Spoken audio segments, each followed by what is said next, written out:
Les amendements, Monsieur le Président, concernent le changement de nom, puisque toutes les délibérations portent mention centralité sud.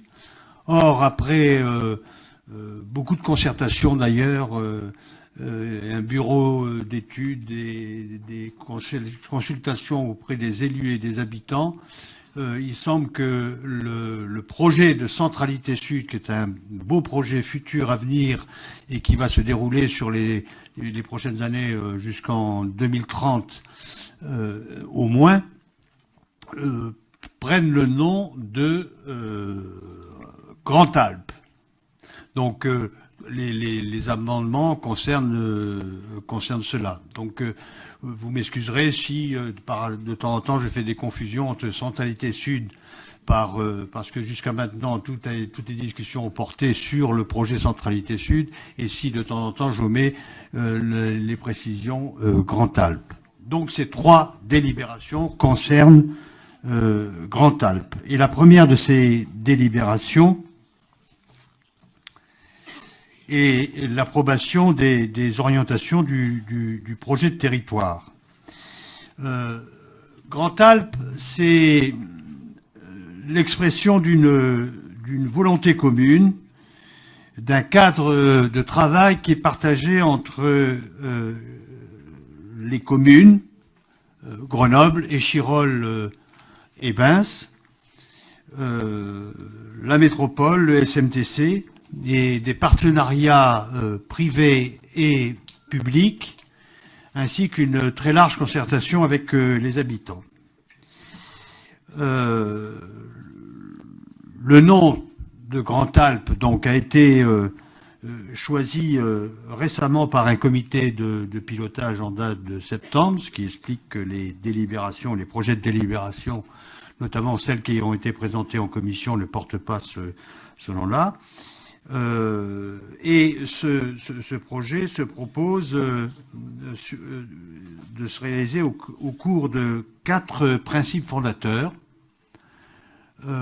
qui peuvent apparaître d'évidence, mais qu'il vaut mieux encore les préciser. Le premier de ces principes fondateurs, c'est s'appuyer sur les forces vives et habitants du territoire.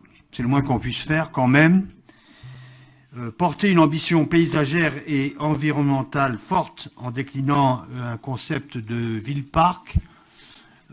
Grand Alpe, pardon.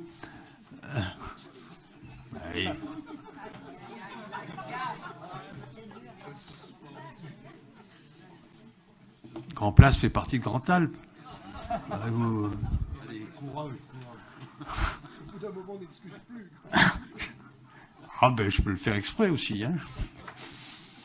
Donc,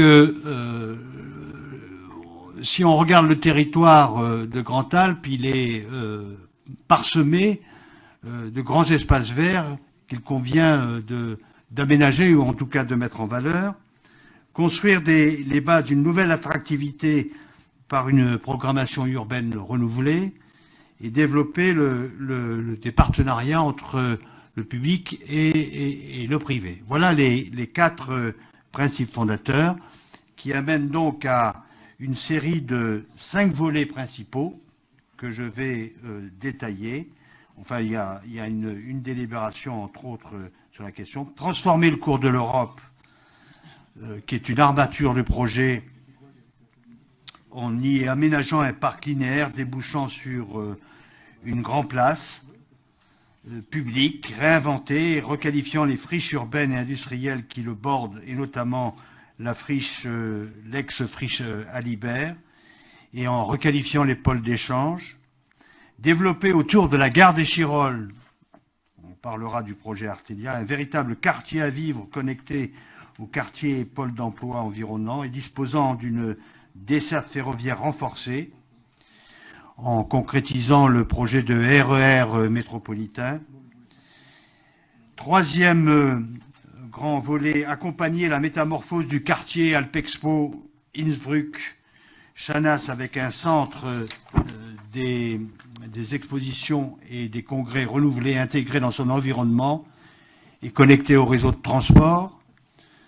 Conforter les pôles de vie de proximité essentiels au lien social, par exemple dans le secteur des Saules, de la Butte et de l'Arlequin, franchir la rocade et la voie ferrée par des continuités à renforcer, se relier au grand territoire et à la montagne. Voilà les 5 grands volets fondés sur les 4 principes fondamentaux.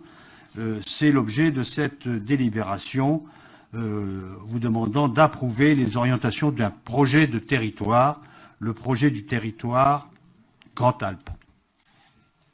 Bien. Sur cette première délibération. Sur cette première délibération, c'est la première sur le projet de Grand Alpes. Michel Savin.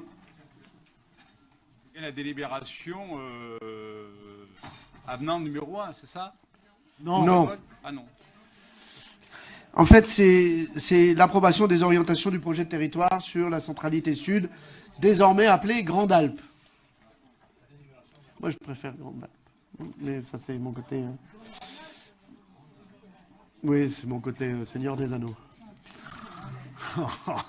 Je mets aux voix qui s'oppose, qui s'abstient, adopté à l'unanimité avec l'exécutif transformant évidemment le nom, naturellement, comme indiqué si bien par le vice-président. Centralité Sud, le secteur court de l'Europe, Polgar, Innsbruck, les Saules, le bilan de la concertation, Yannick Olivier. C'est la deuxième délibération avec l'amendement également, puisque dans la délibération qui vous est proposée, c'est Centralité Sud. Donc il faut remplacer Centralité Sud, j'espère que vous l'avez compris, par Grand Alpes. Il s'agit de faire le bilan des concertations qui ont eu lieu à plusieurs reprises sur les communes d'Échirolles et Grenoble d'ailleurs. C'est des réunions de concertation qui ont eu un franc succès, puisque, y compris lorsqu'il y avait des matchs de la Coupe du Monde, il y avait un nombre conséquent d'habitants qui étaient présents, dans une chaleur conséquente, 700 personnes au total, une concertation qu'on peut qualifier d'extrêmement positive, parce que pour améliorer notamment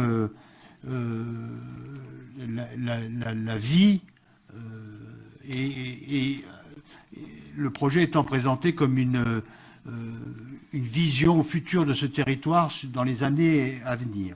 Alors, un fort intérêt et un engouement pour le projet, l'ensemble de la population ayant compris que c'était là un atout majeur de notre politique métropolitaine, un travail secteur par secteur sur telle ou telle rue, autopont, place tellement à requalifier, et des points d'attention et de vigilance exprimés par les habitants qui ressortent clairement. Offrir un cadre de vie de qualité en retrouvant davantage de confort pour les piétons et les cycles, apporter davantage de végétation, créer un nouveau souffle avec des projets innovants tout en étant attentif aux enjeux de circulation et surtout de stationnement. Je ne veux pas focaliser, mais par exemple, on a vu des habitants d'un quartier important d'Échirolles, qui est le quartier des Granges, se préoccuper de leur devenir et avoir des questionnements légitimes, positifs, auxquels il convient de répondre. Alors sur la base de ce bilan, il est bien sûr proposé de donner suite et notamment de poursuivre le projet, d'approfondir ses conditions de réalisation opérationnelle par un mandat d'étude de préfiguration qui sera confié à la SPL Sagesse. Le souhait de renforcement de la place du végétal largement repris par les participants à la concertation, qui va constituer une forte priorité du projet. Les programmes nouveaux, commerce, activité, habitat seront conçus à partir d'une exigence de qualité architecturale et le bilan de concertation sera fourni aux équipes de maîtrise d'œuvre afin que l'ensemble des contributions, souvent très précises secteur par secteur, soient prises en compte sous réserve de faisabilité technique, réglementaire ou financière des propositions. Et une réflexion spécifique sera menée autour des questions de stationnement, notamment dans les secteurs du cours de l'Europe, de la ville d'Innsbruck et du quartier des Granges, qui sont très prégnantes pour les participants. Et afin de répondre aux certains enjeux soulevés, le SMTC a été consulté et on a demandé effectivement un partenariat étroit avec le SMTC, l'État et la région. Des enjeux soulevés par les participants dans le secteur d'Alpexpo avec une évolution sur l'évolution de l'équipement. Et les services de la métropole et les autres collectivités seront mobilisés pour examiner les points soulevés en concertation. Je vous donne 2 exemples, mais dans le foisonnement de cette concertation, il y a eu beaucoup d'interrogations de la part notamment des habitants. Tout de suite, il a été évoqué, par exemple, la destruction de l'autopont qui franchit, qui part du quartier de Grenoble pour rejoindre Échirolles. Bon.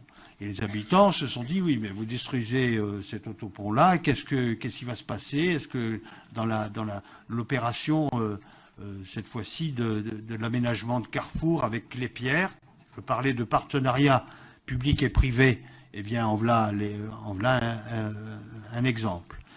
Deuxième objet d'inquiétude et de concertation, et je disais que le SMTC était rentré dans l'opération pour donner son avis très, très technique et souvent d'ailleurs pertinent.